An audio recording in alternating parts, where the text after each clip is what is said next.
Hello everyone, welcome to my channel. I hope everyone is having a wonderful day. Before starting the video, please go ahead and hit the subscribe button and give this video a like. If you haven't seen Monday's episode yet, I'm going to tell you about that super quick and then dive into the other spoilers.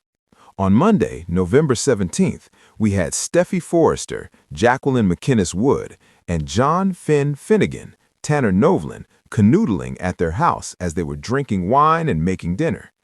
He's looking good, shirtless as usual. They talk about how happy they are to never have to deal with the Luna Nozawa chaos again. And we all know it's headed right for them.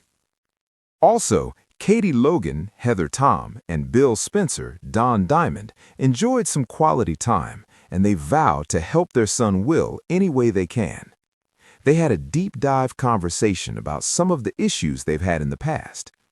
Bill told Katie that he's sorry he hurt her and said he was lost without her. Then they talk about how much they hate what Luna did to their son Will. Meanwhile, Luna's hiding in a laundry bin as the laundry truck workers were complaining that there are no guards around. They went back to their truck and then Luna escaped. Apparently, she went through some kind of magic portal because it took her immediately to Malibu. We all know that the jail is not in Malibu, which has some of the most expensive real estate in California. Electra Forrester, Linnea Grace, and Will are hanging out at the Malibu beach house, thrilled that Luna is locked up, while that same creeper is hiding and watching them as they kiss. After Luna steals a change of clothes, Electra has to leave for work. Then Luna creeps into the house, and Will is horrified to see her. Luna said she just had to come see him, like she was just around the block and had to drop by. Also this week, we're going to see Guard Stowell raising the alert at the jail as they finally figure out that Luna is missing through her increasingly improbable escape plan that got her instantly to Malibu in a prison uniform without being detected. They did all this off-screen, her getting into the laundry basket and then her getting to Malibu. All of it's off-screen because none of it makes sense. That's just sloppy writing when they can't explain it, so they just do it off-screen. But I digress. Will is absolutely horrified that Luna is at the Malibu house. She's got him alone. She's not deterred by the look of disgust on his face. Luna wants Will to know how much she loves him, that they're meant to be together, and that they're going to be a family once Luna gives birth to his baby. Of course, Will is not impressed, and he's going to call the cops and let Electra know that Luna popped up at the Malibu house.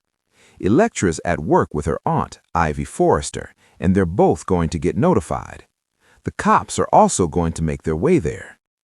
Deputy Chief Baker Dan Martin shows up at the Malibu house with a contingent of cops, and Will points them in the direction where Luna ran off when she heard the police arriving. Will wants to help hunt down Luna, but Chief Baker won't allow it since Will is the one she's after. Chief Baker is ready to launch a big manhunt to find Luna and get her locked back up. Katie is very alarmed and upset this week when Bill gets the call that notifies him that Luna has escaped because Bill and Katie are certain that Luna broke out to go after Will, and they're correct. From there, word spreads to others that Luna has escaped, and several interested parties arrive at Will's place in Malibu. Ivy and Electra are waiting with Will as the cops look around, but initial efforts don't locate Luna, who is hiding in the sand dunes as it gets dark and foggy. To make sure she doesn't evade justice, we're going to see her mom, Poppy Nozawa, show up. With her is her sister, Luna's grandma, Lee Finnegan. Lee is not happy and is probably starting to regret that she saved her granddaughter's life.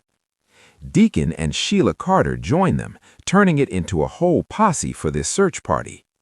Deacon, of course, wants Luna locked back up since she killed his two best friends, and I don't think he trusts Sheila to be honest with him, so he's going to stay on top of this.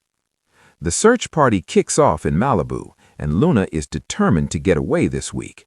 She remains deluded about Will, even though he rejected her yet again. Ivy and Electra are horrified, along with Will, that they are going through this again.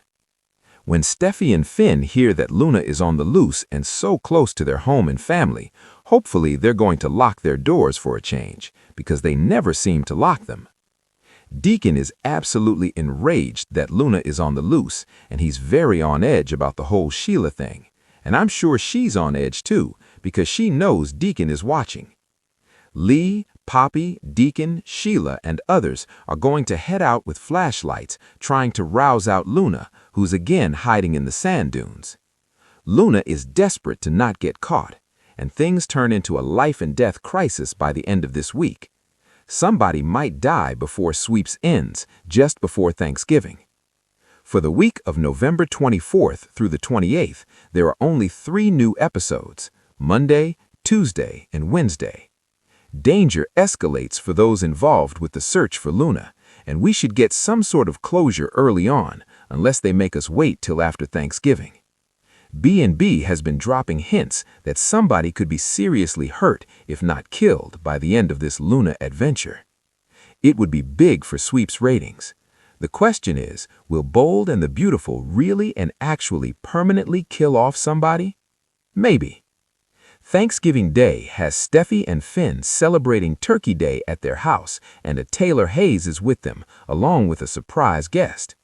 Let's hope that Luna is caught by then, and she's not a holiday party crasher.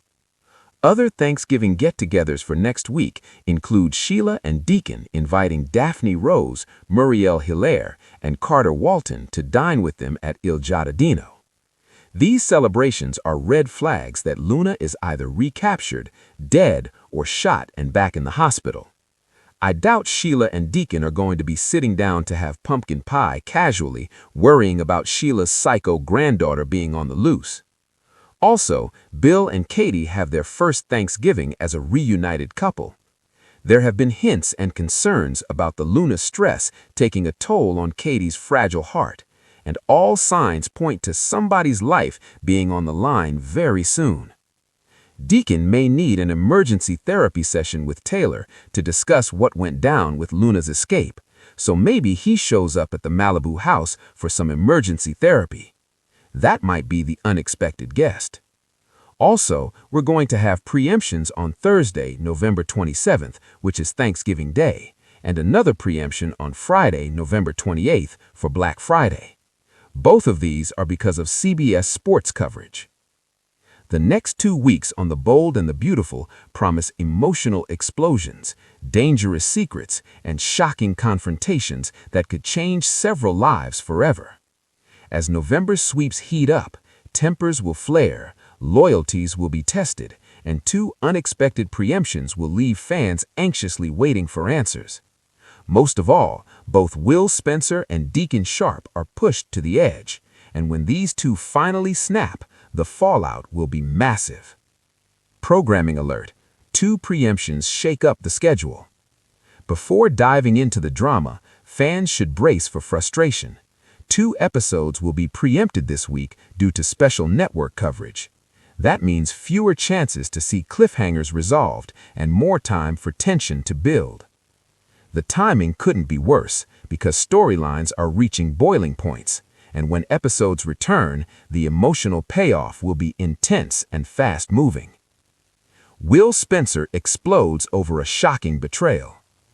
Will Spencer has always tried to stay out of the family chaos, but that changes dramatically when he uncovers a secret that shakes his trust in someone he loves.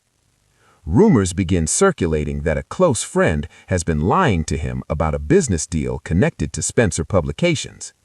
At first, Will refuses to believe it, but when Bill drops a bombshell about missing funds and a forged signature, all signs point to someone Will defended fiercely.